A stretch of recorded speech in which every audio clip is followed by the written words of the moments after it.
Hi, if you're a woman who has ever experienced complicated weight gain, excessive acne, irregular periods, infertility, or male like pattern hair, or even male features in general, you may be a woman who has PCOS.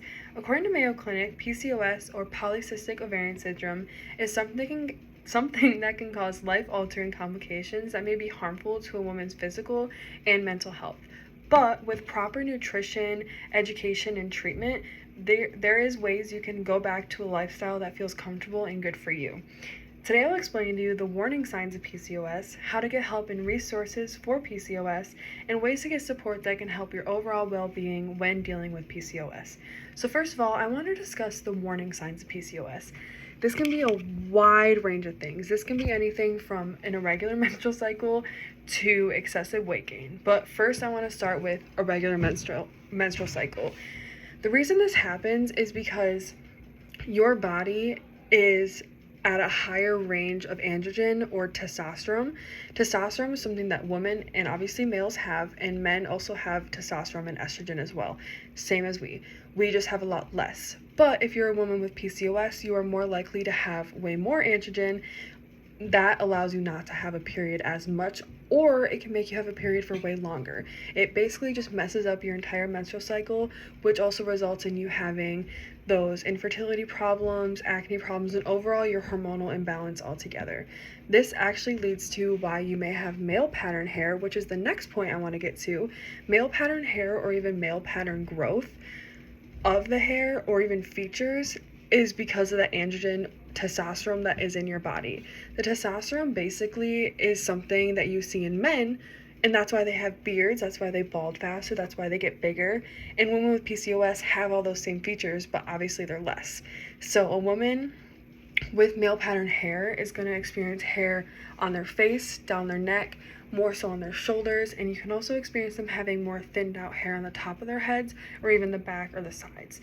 This is all because of that androgen and that testosterone, and this is something that cannot be fixed unless you figure out the root problem of that androgen. And this will get me to now the signs on how you can get help and where you can go to get help. So there's a good resources and there's great things you can do. And on this blog, My Wife Has PCOS, I found that the best way to get help is to go to the doctors and get blood work. Blood work was considered one of the cheapest and affordable and straight to the point options that can help you discover what level of PCOS you're at and how bad it is and what action you need to take with proper education to do so. So your blood levels, when you get that blood work, it'll tell you how much androgen you have. It can tell you if you have high insulin. It can tell you if you have low estrogen. It can explain any infertility problems, and it could be something completely different. And it's really important to do so because if you do have such high levels of a hormonal imbalance, this could lead to other things like ovarian cancer or any other hormonal cancers like breast cancer as well. Next thing you can do is ask what medications you can be put on. There are many broad things you can be put on. There are also things that don't have medication. Something that I definitely found in this article, My Wife Has PCOS, is that food is one of the best medications to help with your PCOS.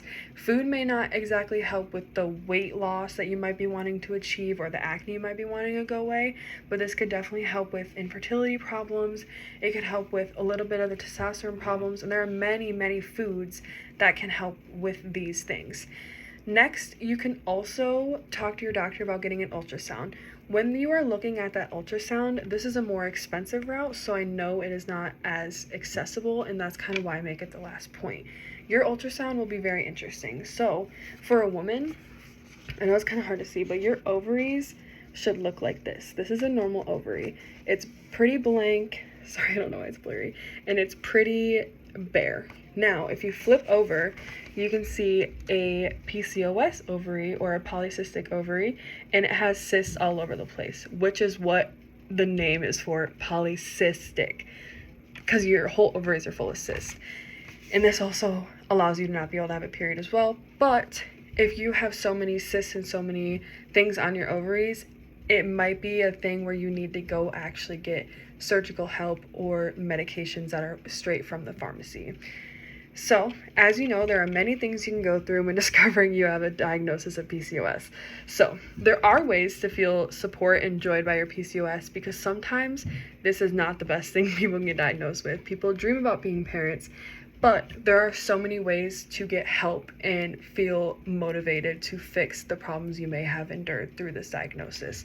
So, according to Baylor Scott and Whitehouse, social media groups is one of the most important things that you can do when finding out about this diagnosis.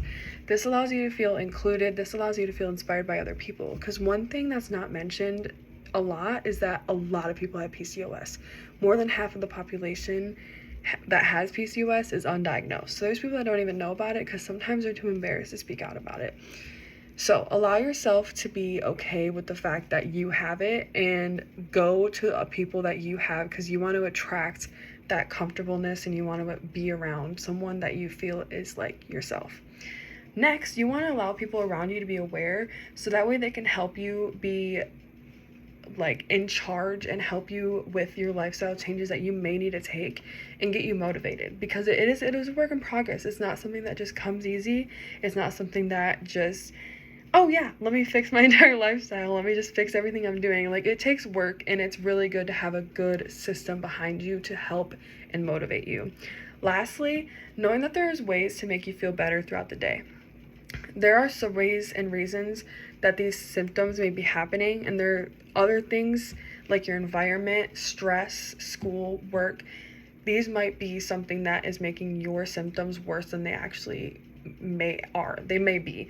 So doing this may be having a better fridge, having better foods and snacks in your fridge, having a better idea of what you are putting into your body, and is that feeding your testosterone? Is that feeding your androgen? Like, what is that doing for you, and what is that doing for your body?